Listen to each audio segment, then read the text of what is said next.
Here's a quick video about how to prepare frozen pizza dough. 3 steps, it's really easy. We're gonna go quickly. If you have questions, always call me.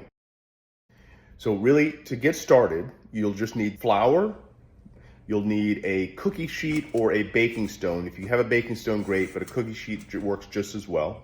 And then you need parchment paper. If you don't have parchment paper and you wanna let me know when you order it, I can send some with you.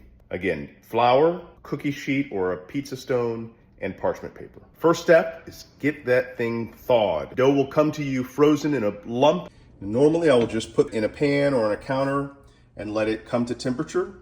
But I also at times, when I'm in a hurry, will put it in some water and let it warm up a little faster. Now on this one, you just wanna make sure that the plastic hasn't ruptured and so that water's not getting to the dough. This way you can speed this along and it'll be done in 15, 20 minutes as opposed to this way, which is 1 or 2 hours. That's step 1. Preheat your oven to 450, or maybe as hot as it'll go. 500 if your oven will go that high. You want it to be really hot in there, and you want that oven to heat up for probably 30 minutes or so. Now we get to the fun part. Now we have to roll the dough. So we start with a piece of parchment paper. Always parchment paper because it keeps things from getting sticky, and that's the thing you want to avoid most. So here we go.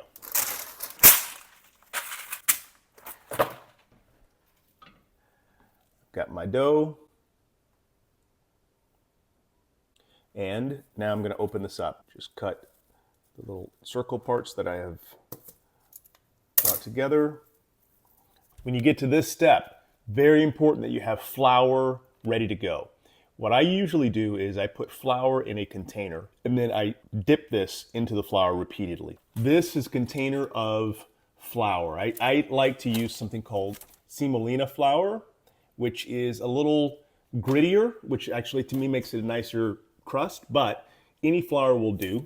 What I do is I just put it into a container like this, and then once I get my dough,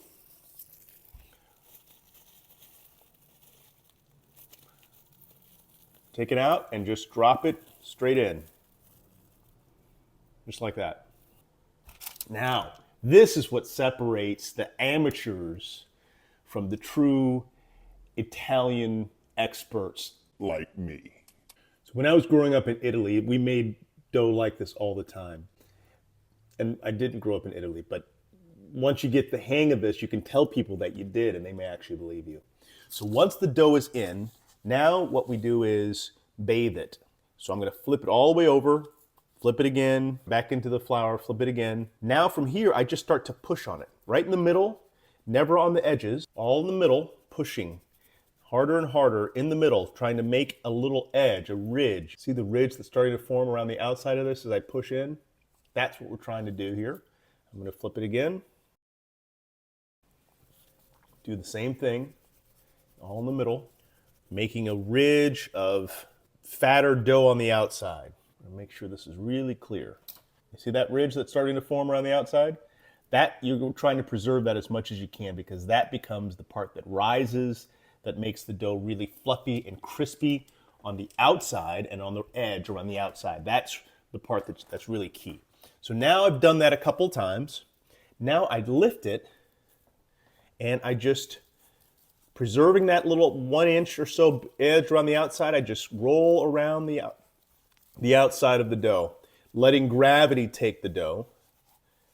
And as you can see, it's starting to lengthen and get bigger, right?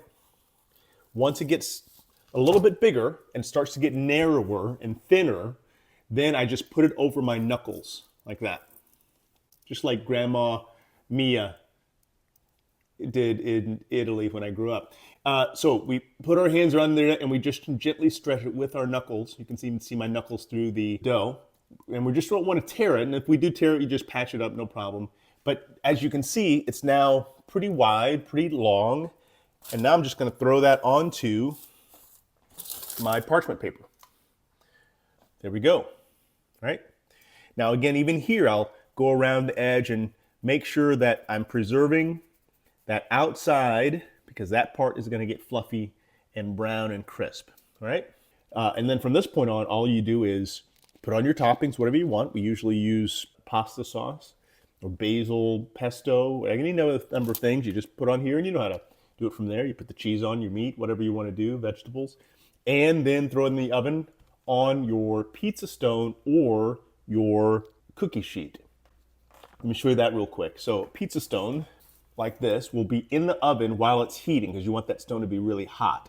You'll just put the pizza with the parchment paper onto the stone. You leave the parchment paper there so that things don't get sticky. Or you can use just a regular old cookie sheet. But what you do is, instead of putting it in this way, you just flip it upside down. You want this cookie sheet to be in the oven the whole time while it's heating as well, so this is really hot as well. You're gonna slide this entire, now let's imagine that this was in my oven. You're gonna slide this entire piece onto the cookie sheet like that, or the pizza stone. And then keep an eye on it. Usually it'll take, depending on the heat of your oven, you'll need to get some experience with this, but usually what I do is I put it on 5 minutes, watch it, take a look, and then come back and check it again and after 2 or 3 more minutes. That's how we do it. As you get more practice, you'll find this gets easier and easier. We make pizzas almost every week now, and it's a great, great party activity as well. So we have pizza parties here. Hopefully one day you'll be able to enjoy it with us. And so until then, if you have questions, reach out to me, Matt Barnes at Rise Again Bread. And I wish you the best. Take care.